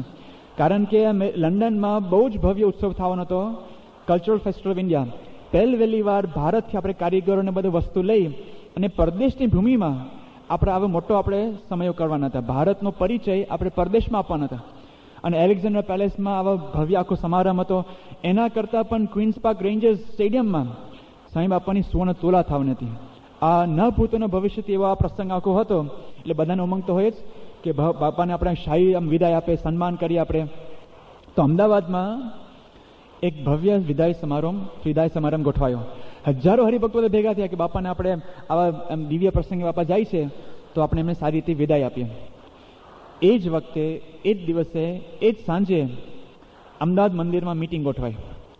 અને સમાજના જે પણ કંઈક બધા અગ્રગણી બધા સભ્યો હોય, બધા ગવર્નર હતા, મિનિસ્ટર હતા, શિક્ષણના બધા સંસ્થાઓના બધા કેટલા નેતાઓ હતા, માતા પિતા વાલી સમિતિના પણ જે પ્રતિનિધિઓ હતા, કેટલાક ધર્મના વડાઓ પણ હતા, ખ્રિસ્તી ધર્મના પણ વડાઓ હતા, પારસી ધર્મના વડાઓ હતા, મુસલમાન ધર્મના પણ વડાઓ હતા. અને એક સાથે સ્વામી બાપાના એક સભાપતિના ત્યાં દરવાજા નીચે બધા ભેગા થયા. બાકી આમ તો ભેગા થયા એમ નતા, કે સ્વામી બાપા જો આ સભાપદે બિરાજે તો આપણે ભેગા થાય. અંદર પછી ચર્ચા થઈ. એ વાત ચાલી. એક બાજુ સભા ચાલે, બાપાનું સન્માન સભા, અને એક બાજુ આ બાપાની મીટિંગ ચાલે. 3 વાર પેલા સંચાલક આવી ગયા, સભાના સંચાલક, કે સ્વામી તમારા આશીર્વાદ. બાપા કે બીજા મહંત સ્વામી પ્રવચન લઈ લો, આનું પ્રવચન લઈ લો, હું પછી આવું, પછી હજી વાર છે, અચ્છા કીર્તન લઈ લો, બીજા કોઈને કંઈક નૃત્ય લઈ લો, હું છેલ્લે આવું છું. 3જી વાર તો પેલો સંચાલક કે સ્વામી આ બધો કાર્યક્રમ પૂરો થઈ ગયા, તમે જ બાકી છો. એક હવે બીજું કંઈ મેટર રહ્યું જ નથી અમારી પાસે. બધા સંતો આવી ગયા છે, નૃત્ય બાત્ય જે જાહેરાત બધું પૂરું થઈ ગયું છે. પેલા બિચારા બધા મંત્રીઓ બધા કે સ્વામી તમે જાઓ, આજે હજારો હરિભક્તો તમારું સન્માન કરવા માટે ભેગા થયા છે, એ લોકોની જે ભાવના છે, લાગણીઓ છે, તમે જાઓ, અમે અહીંયા અમે રાહ જોશો, અમે આજે બેઠા જ છે અહીંયા કે તમારું સન્માન થાય ને તમે અહીંયા અમે તમને રોકી રાખીએ. સ્વામી બાપા જે બોલે છે કે ગુજરાતમાં શાંતિ થાય એ મારા મન શાંતિ જ છે. ભલા માણસ, બાપાને સન્માનની પણ પડી નથી. હરિભક્તોની લાગણીની વાત સાચી, પણ એના કરતાની પણ જે આગળનું બાપા વિચારતા હતા કે હરિભક્તોના છોકરાઓનું શું, હરિભક્તોના વિદ્યાર્થીઓનું શું, એ ભવિષ્યમાં અને સમગ્ર ગુજરાતમાં શાંતિ સ્થપાય એના માટે બાપા કહે છે હું સન્માનનો પણ મને પડી નથી. હરિભક્તોની, સમગ્ર ગુજરાતની પ્રજાની શાંતિ માટે સ્વામીશ્રી ત્યાં પોતાનો માનનો પણ ત્યાગ કરે છે. આવું નથી થઈ શકતું. આવા માન માટે તો બધા વલખા મારતા હોય, ભૂખ્યા હોય છે. આવી આપણી મોટી સભા હોય છે ને ત્યારે ખાસ સામેથી લોકો બધા આવતા હોય, નેતાઓ, કે આવી સભા અમને ક્યાંથી મળે, 2 મિનિટ અમને સંબોધન આપો ને, અમને હાર ના આપ્યો તો પણ ચાલશે, ખાલી મને 2 મિનિટ બોલવા દો બસ, પછી અમે નીકળી જશું. કારણ કે પોતા માટે તો આવા હજારો માણસો ભેગા ના થતો હોય, એટલે લોકો લાજ જોતા કે તમારી કંઈક સભા થાય આવી તો અમને આમંત્રણ આપો, તમે આવીએ, આવું કંઈક સન્માન મળે. સ્વામી બાપાને આના માટે કંઈ પડી જ નથી. હરિભક્તો ફર્સ્ટ પ્રેફરન્સ. હજી પણ એના કરતાની પણ એક આગળની વાત છે. જ્યારે માન પણ માણસ છોડી દેશે, ક્યારે? કે જ્યારે પોતાની જાત ઉપર આવે ત્યારે, જ્યારે પોતાના દેહ ઉપર વાત આવે ને, દેહથી સૌથી વાલો છે. દેહ જ ના કામ કરતો, દેહ જ્યારે દેહ ઉપર પ્રહાર આવે ત્યારે માનને પણ શું કરવું? કારણ કે દેહ હશે તો બીજું બધું થશે. સ્વામી બાપાએ પોતાની જાત પણ જોઈ નથી, અસ્તિત્વ જ મિટાવી દીધું સત્સંગ માટે. એવા તો ઘણા બધા પ્રસંગ આપણે આગળ પણ જોવાના છે, પણ એક પ્રસંગ જેમાંથી આપણે ખ્યાલ આવે કે સ્વામી બાપાએ પોતાની જાતને આમ ઘસી નાખી છે, લિટરલી ઘસી નાખી છે. 95નો પ્રસંગ છે, લંડનનો જ. સ્વામી બાપાને ત્યાં મૂર્તિ પ્રતિષ્ઠા માટે આવવાનું થયું. સ્વામી બાપાએ એવું નક્કી કર્યું કે પ્રતિષ્ઠા પહેલાં આપણે આવીએ છીએ 10, 15, 20 દિવસ, પણ જો મંદિરમાં રહીશું તો જે મંદિરનું કામ થોડુંક અધૂરું બાકી છે એ પૂરું નહીં થાય, એટલે આપણે હરિભક્તોને ઘરે ઉતારો રાખીએ. એટલે એ વખતે આપણે જે મોહન કાકા છે કોલોરામાં, આપણા પૂજ્ય વિશ્વહરી સ્વામીના પૂર્વાશ્રમના પિતાશ્રી, એમના ઘરે બાપાનો ઉતારો રાખ્યો હતો. રોજ રાત્રે મંદિર મહોત્સવ નિમિત્તે મિટિંગો રાખવામાં આવી હતી, ત્યાં ઉતારે, બાપાને ઉતારે. એટલે જે બધા સંતો બધા હતા, જે પ્રવૃત્તિવાળા, એ લોકો રોજ સાંજે ત્યાં આવે અને બાપા સાથે મિટિંગ થાય. એકવાર સાંજે આ મિટિંગનું આયોજન હતું, એટલે બધા સંતો વારાફરતી આવતા હતા. સ્વામી શ્રી ઠાકોરજી જમાડી અને એ વખતે બાપા નીચે બેસતા હતા. એટલે પાછળ સોફો આગળ બાપા આમ ટેકો દઈ અને ચરણાવીને પગ લાંબા કરીને બેઠા હતા. ખોડામાં ઓશિકું, એના ઉપર પેલું બ્લુ પેડ, અને બાપા પત્ર લેખન કરતા હતા. વારાફરતી બધા સંતો મંદિરથી આવતા હતા અને ત્યાં આગળ રૂમમાં ગોઠવાઈ ગયા. બાપાની આગળ જ બેઠા હતા. સ્વામી બાપા એકદમ પત્ર લખવામાં મુશ્કેલ હતા અને બાપાએ જોયું કે સંતો આવી ગયા છે, પણ આ પત્ર કંઈક અગત્યનો હશે.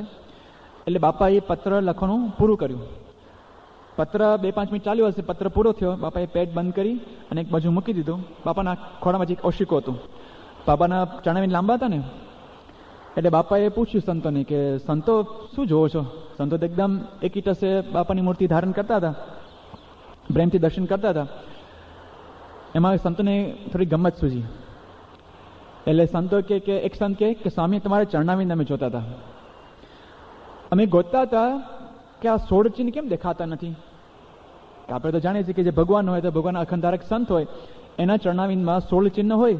તો અમે ગોતા હતા કે આ ક્યાં ગયા, વ્યોમ ને મીન ને આ ને તેને બધું ક્યાં ગયા બધા 16 ચિહ્ન. સ્વામી એકદમ મર્મસૂચક પોતે વાક્ય ઉચ્ચારે છે. સ્વામી કહે છે કે પધરામણી કરીને ઘસાઈ ગયા છે. આમાં બે બહુ મોટા ઊંડા અર્થમાં સમાયેલા છે. સ્વામી કહે છે કે ભલે ના દેખાય, તમારી ચિહ્ન ગોતવાની જરૂર નથી, છે જ એ જ છે, પણ પધરામણી કરીને દેને ઘસી નાખ્યો છે. એમનું સમગ્ર અસ્તિત્વ સત્સંગ માટે કુરબાની આપી દીધી છે, હોમાઈ ગયા છે આપણા માટે. પોતાની જાત સ્વામી બાપા જોયું નથી. આ બહુ જ મોટો એમનો આ ત્યાગ છે. જે માતા ભોગ આપે છે એમ સ્વામીશ્રી પણ ભોગ આપે છે. એકચ્યુઅલી કેવું હોય છે, માતાનો ભોગ છે ને એ અદૃષ્ટ ભોગ છે, અનસીન સેક્રિફાઈસીસ. એ દેખાતા નથી. આ સ્થૂળ હજી તો કદાચ દેખાય કે સ્વામી બહુ મોડી રાત્રે આવ્યા અને ભીડો બેઠ્યો અને આમ પરસવે રેપઝેપ થઈ ગયા અને બીમાર પડે, એ હજી કદાચ દેખાય. પણ સ્વામીના અમુક એવા પ્રસંગો છે, અમુક જીવનની એવી અમુક ઘટનાઓ, એવા પ્રસંગો બની ગયા છે, એ ભોગ પણ તમને દેખાતો નથી. માતા કદાચ કોઈક પેલો છોકરો આમ બહાર જવાનો એના ફ્રેન્ડ સર્કલ સાથે, તો માતા એના હાથમાં 50 રૂપિયાની નોટ આપે કે જા બેટા ફરવા જાજે, અને પ્રેમથી ખાજે પીજે, આમ ફરજે ફ્રેન્ડ સાથે. એ દેખાય કે મમ્મીએ મને 50 રૂપિયાની નોટ આપી, એ દેખાય છે ને, એ સ્થૂળ ભોગ છે. પણ જ્યારે માતા કહે છે કે બેટા 10 વાગે આવી જશે, અને પછી મમ્મી રાહ જોવે, 10 પહેલા રાહ જોતી હોય, 10નો ટકોરો વાગે, 10:15 થાય, 10:30 થાય, 11 વાગે, અને માતાનું હૃદય કંપવા લાગે. જાત જાતના વિચારો મનમાં ચાલ્યા કરે કે શું થયું હશે બેટાનું, શું થયું, એક્સિડન્ટ નહીં થયું ને, વાગ્યું નહીં ને, કંઈ કોઈ ઉપાડી ગયો હશે, શું થયું હશે, રસ્તામાં પડ્યો હશે, કોણ જોશે, કોણ એને મળશે, કોને ઉપાડશે, કઈ હોસ્પિટલમાં ગયો હશે. એમ એક પછી એક વિચારો ચાલ્યા જ કરે. પડી ગયો હશે તો આવું થશે, તો આવું થશે, આવું થશે, એક સિરીઝ ચાલે. મનના બધા કલ્પનાઓ ચાલે. 11 વાગે, 11:30 વાગે, ના છૂટકે માતા જાય છે ઓરડામાં. ઊંઘ તો આવતી નથી, પણ પરાણે પછી પોતે પલંગ ઉપર સુવા જાય છે. પડખા ફરે છે, ક્યાં ગયો બેટો, ક્યાં ગયો, પોણા 12 વાગ્યા. અને એ વખતે જ્યારે સંભળાય છે કે સ્કૂટર કંઈક આવ્યું, પોતાના દીકરાનું સ્કૂટર છે ને, એને અવાજ માં બરાબર જાણતી હોય કે બેટાનું સ્કૂટર આવ્યું, એ જ છે ને. હજી મન માનતું નથી. દીકરો આવે છે, પોતાની ચાવીથી દરવાજો ખોલે છે, એના જે બૂટ કે ચંપલ જો એક બાજુ મૂકે છે, અને જ્યારે એ છોકરો એની રૂમમાં જાય છે એ વખતે માતાએ જે પોતાનો રૂમનો દરવાજો સહેજ ખુલ્લો રાખ્યો હોય છે કે છોકરો આવે તો ખબર પડે લાઇટ કરે છે કે નહીં, અને વિશ્વાસ આવે છે કે છોકરો આવી ગયો છે, સહી સલામત છે, એની રૂમમાં પહોંચી ગયો છે, હવે સૂઈ જશે. ત્યાર પછી માતા એ બારણું બંધ કરે છે અને નિરાંતના શ્વાસ સાથે એ પછી પોતે ઊંઘી જાય છે. હવે એ જે 2 કલાક માતા જે પડખા ફરે છે, જે ચિંતા કરે છે, એની શું કિંમત? 50 રૂપિયા, 100 રૂપિયા, 1000 રૂપિયા? એની કિંમત ક્યાં આંકી શકાય? એ માતા જે 2 કલાક પડખા ફરે છે, ચિંતા કરે છે, એ કંઈ ભોગ તમે કેવી રીતે બતાવો? એ બતાવવાનું પણ ના હોય, એ કહેવાનું પણ ના હોય, પણ એ માતાનો અનસીન સેક્રિફાઈસ છે, અદૃષ્ટ ભોગ છે. એમ સ્વામીના જીવનમાં તો એવા પ્રસંગો છે ને ક્યારેય નહીં કહેવાય. સ્વામીના જીવનમાં તો અમુક એવા પ્રસંગો બની ગયા છે કે આપણે આમ હૃદય કંપી ઉઠે. શું આને સમર્પણ કહેવાય? એ તો અમુક પ્રસંગો તો ભારે કહેવાશે પણ નહીં, લખાશે પણ નહીં, કાળના થપ્પાટમાં, કાળની ધૂળમાં આગળ દબાઈ જશે. સ્વામીએ પ્રતિજ્ઞા આપી કે આ પ્રસંગ તમારે ક્યારે ના કહો. અમુક પ્રસંગો તો એવા છે કે આમ એક પ્રસંગ આપણે સામે આપણે લાગે કે આના માટે આપણે શું કરી નાખીએ. મોહનલાલ પારેખ સ્વામી બાપુનું જ્યારે સંક્ષિપ્ત જીવનચિત્ર લખવા બેઠા, પહેલાં યોગી બાપુનું જીવનચિત્રમાં લખ્યું સંક્ષિપ્ત, પછી સંતોએ એમને સ્વામી બાપુનું જીવનચરિત્ર અમૃત મહોત્સવ નિમિત્તે એ લખવા આપ્યું. ત્યારે પોતે જ પ્રસ્તાવમાં લખે છે, પ્રસ્તાવના બહુ સુંદર છે, વાંચવા જેવી છે. પોતે પ્રસ્તાવનામાં લખે છે કે એકવાર સાસરીમાનું જીવન જીવ્યું હોય, યોગી બાપુનું જીવન મેં લખ્યું છે, ત્યારે મને થયું કે જે સાસરીમાં જે હાડ મારી સહન કરી પડી, આમ સામે પૂરે આખી સાધને એમને કરી પડી, સંઘર્ષ વેઠવો પડ્યો, સામે 2 મોટી મોટી સંસ્થાઓ, એની સામે આખી સંસ્થા ઊભી કરી, એ જે આમ કેરોસીન ડબ્બામાં ખાવું પડે, માર ખાવું પડે, ઝેર ખાવું પડે, અને યોગી આપણને જે માર ખાવો પડ્યો, વિજ્ઞાનદાસ સ્વામી જે બધા કે જે સાસરી મહારાજ યોગીજીમાં જે વેઠેલું ને, એટલું જ નહીં, કદાચ એનાથી પણ વધારે બાપાએ વેઠ્યું છે, પણ એ બહાર દેખાતું નથી, એ કહેવાતું પણ નથી, એ કદાચ ક્યારેય ના કહેવાય, એ ઇતિહાસમાં દબાઈ ગયું છે. સ્વામીના પ્રસંગો એવા છે, આપણે કહી ના શકીએ એવા કેટલા પ્રસંગો છે. સ્વામી શ્રી પણ આપણા માટે આવા અનેક ભોગ આપ્યા છે. આજે લોકમાં એવું હોય છે કે આપણે કે બીજા માટે આપણે ગમે એટલું કે બીજાને આપણે જ્યારે બીજાને આપણે રાજી કરવા હોય, લોકમાં એક એવી રીત છે કે તમારું જે થવાનું થાય પણ મને સંતોષ થવો છે, મને લાભ થવો છે. એક સામાન્ય લોકની રીત છે. આજના આધુનિક જમાનાનો વિશેષ સમય પર ઘણીવાર બોલે છે, પેલો ગોર હોય પરણાવા બેસે ત્યારે પેલા શું કહેવાય ને, વરરાજ અને પેલા કન્યાને કહે કે તમારું જે થવાનું થાય પણ મારું તરભાણું ભળો, તમે ભેગા રહ્યો તો ભેગા રહ્યો, છૂટાછેડા લો, તમને જે થવાનું થાય પણ મારા ખિસ્સા ભરાવા જોઈએ. આવી એક ભાવના છે. પણ સ્વામી બાપાના જીવનમાં કે મારું જે થવાનું થાય પણ તમે રાજી થજો, આ સ્વામી બાપાની ભાવના છે. લેવું ન દેવું એ ચોર વૃત્તિ છે. લેવું ન દેવું એ ચોર વૃત્તિ છે. ચોર હોય એ લેવા જ માને ને, દેવામાં ક્યારે એ વાત સમજે, એ લયા જ કરે, કોઈ આપવાનું કંઈ વાત જ નહીં કરવાની. લેવું ન દેવું એ ચોર વૃત્તિ છે. પહેલાં લેવું પછી દેવું એ સરકારી વૃત્તિ છે. સરકાર પહેલાં ટેક્સ લે છે, પછી આપણા માટે રોડ રસ્તા ને બ્રિજ ને બધું જાતનું કરતા હોય છે. પહેલાં ટેક્સ તો ભરો જ તમારા. પહેલાં દેવું પછી લેવું એ ધંધાદારી વૃત્તિ છે. કે પહેલાં લ્યો તમે બાઇક લઈ જાઓ, તમે નવી ગાડી લઈ જાઓ, નવું ઘર તમે વસાવો, પણ પછી હપ્તા ભરો વ્યાજ સહિત, એ ધંધાદારીની વૃત્તિ છે. પણ દેવું ન લેવું એ સંતની વૃત્તિ છે, એ આધ્યાત્મિક વૃત્તિ છે. દેતો ને દેતો, પેલો થાકી જાય લેતો, પણ લેવાનું નામ ન લેતો એ સંતની વૃત્તિ છે. ખોબલે ને ખોબલે દેવું ન લેવું કાંઈ, એ જ તારી પ્રીત તની રીત. સ્વામી બાપા અભ્યાસ કરે છે, લેવાની વાત જ નથી કરતા. આજે જ્યારે દેવાની વાત આવે આપણા બધા કાન બંધ થઈ જાય છે. સંતો ઘણીવાર એક રમતનો પ્રસંગ કહે છે કે એક શેઠ હતા, અને શહેરમાં જે પેલી એક રીત અત્યારે થઈ ગઈ છે કે મોર્નિંગ વોક કરવા માટે નીકળે, સ્વાસ્થ્ય સાચવવા માટે સવારના પરમાં વહેલા ઉઠી અને વોકિંગ કરે. હવે આ શેઠ કોઈક હશે આ વડોદરા શહેરના, અને કમાટી બાગને પોતે વોકિંગ કરવા માટે નીકળ્યા. પણ આ ચોમાસાના દિવસો એટલે પેલી જમીન છે થોડીક ચીકણી થઈ હતી, અને બાજુમાં પેલું જે કંઈ તળાવ હતો ને એ પ્રમાણે જેનો રૂટ હતો કે તળાવની બરાબર કોરે કોરે જે પોતે વોકિંગ કરવા માટે નીકળે. દ્રશ્ય બધું સારું હોય, આહલાદક વાતાવરણ હોય. હવે કંઈક એની ધૂનમાં પોતે ચાલતા હતા અને પગ લપસ્યો કાદોમાં, અને પોતે ગબડીને પેલા તળાવમાં પહોંચી ગયા. અંદર પાણીમાં ડૂબી ગયા, આમ ડૂબવા માંડ્યા. હવે બહુ કંઈ દૂર નહોતા કિનારાથી, પણ આમ હાથ મેં જ દૂર હતા, પણ પાણી એકદમ ઊંડું આવી ગયું તરત જ. અને બિચારાને કંઈક તરતા આવડે નહીં, એટલે આમ પેલા એકદમ પાણી પી ગયા કેટલું, અને આમ ઊંચે નીચે થવા માંડ્યા ને બચાવો બચાવો આમ દેકરો મચાવી દીધો, ચીસ પાડવા માંડ્યા. બાજુમાં એના જેવા કોઈક સજ્જન હશે જો કે આ શેઠ કોઈક વડીલ પાણીમાં ડૂબવા લાગ્યા છે, એટલે તરત એમને પોતાનો હાથ લંબાવ્યો અને કીધું કે વડીલ હાથ આપો, મારો હાથ આપો, કે તમે જો તમારો હાથ આપો તમને ખેંચી લો. બાર નજીક જ હતા, બહુ કંઈ દૂર પણ નહોતા. પણ પેલા ભાઈને ખબર નહીં કંઈક સંભળાયું ના સંભળાયું, કંઈક આમ કંઈ રિસ્પોન્સ જ ના આપ્યો. ભાઈ ફરી જોશથી બોમ પાડી કે હાથ આપો, તમને ખેંચી લો બહાર. પણ પેલા ભાઈ હાથ આપે જ નહીં. પછી આ ભાઈને યાદ આવ્યું, બહુ હોશિયાર હતા, અને વાક્ય બદલી નાખ્યું, અરે વડીલ મારો હાથ લઈ લો તમે. તરત હાથ લઈને બહાર નીકળી ગયા. કેટલાક એવું કહે છે કે આ પેલો ભાઈ અમદાવાદી હતો. એવું નથી, એક માણસની સામાન્ય રીત હોય છે, પ્રકૃતિ હોય છે. દેવાની વાત આવે ને આપણે કાન બંધ થઈ જાય, લેવામાં જ આપણે માનીએ છીએ. આજે આખી સમાજની એક એવી રીત થઈ ગઈ છે, બસ લેવાની જ વાત કરી, દેવાની કંઈ વાત જ નહીં કરવાની. પણ જે માતા હોય એ આપ્યા જ કરે, આપ્યા જ કરે, આપ્યા જ કરે. સ્વામીશ્રી આપ્યું જ છે, આ સમગ્ર જીવન એમને આપ્યું છે. લેવાની તો વાત જ નહીં કરવાની. સ્વામી બાપા બે જ વસ્તુ લે છે આપણી પાસેથી, બે વસ્તુ લે છે. એક આપણા અંતઃકરણનો શુદ્ધ ભક્તિભાવ, અને બીજું આપણા દુઃખ. આપણા માથેના જે કંઈ દુઃખ છે એ બાપા સ્વામીથી લે છે. ચરણનો પ્રસંગ છે.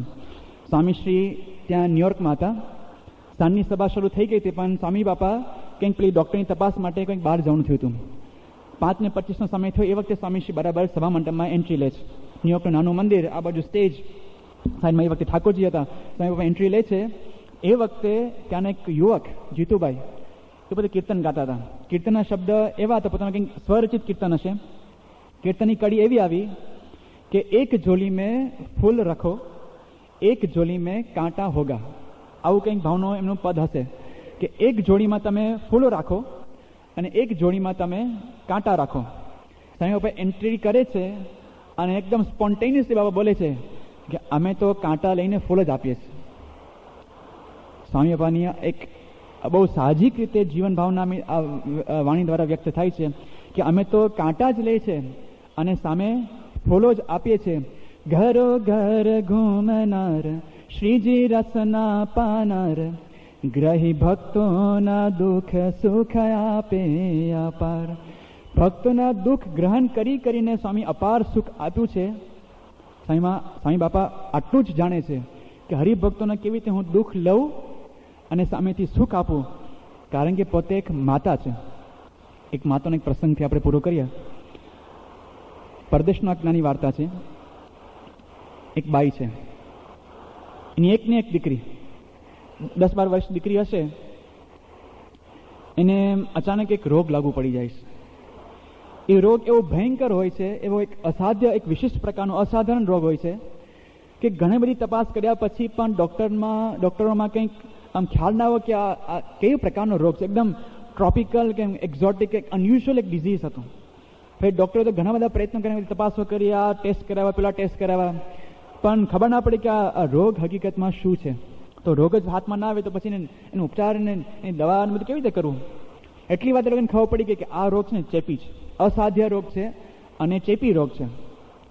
એટલે ઘણા બધા પ્રયત્નના પછી લોકો હાથ ઊંચા કરી નાખ્યા. માતાને બોલાવી લે છે કે તમારી દીકરી છે, માંડ કદાચ 5-6 મહિના ખેંચે તો ખેંચે, અમારે હવે આ હાથ બહારની વાત થઈ ગઈ છે.